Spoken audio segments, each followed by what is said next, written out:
Kapag wala ka na sa trabaho ka, naka-open lang yung banyo. Oo. Pero di siya tumatay sa higaan mo. Hindi, doon siya sa banyo. Ang talino. Buksan mga boy. Kala ko cellphone eh. Hindi ka. Gigs. Ba't ako bibili ng cellphone eh? Ayoko bumili ng cellphone sa Lazada. Ay, shampoo nga. Shampoo nga tapos may mga gamot.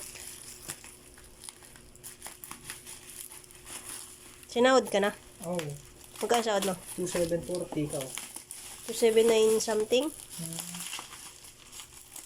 Uy, okay lang mag-straight yun sa Sabado ha. Mm. Hindi ko na sasabihin ko. Baka magalit na siya. Ba't naman siya magalit? Basta sabihin na lang natin, ma'am, nag-straight po si Milo itong Sabado. Ganun na. Ito pa boy. Magkupeto naman pala yan. Tanong effective kaya. Effective yan. Daming nagsasabi. Doggy scare. Ay, hindi naman naso si Miko ah. Pet yan. Pwede yan. Bango na ito boy. Ako nang try ka. Kami baby. Buwang ka talaga. Ito yung gamot. Tsaka yan.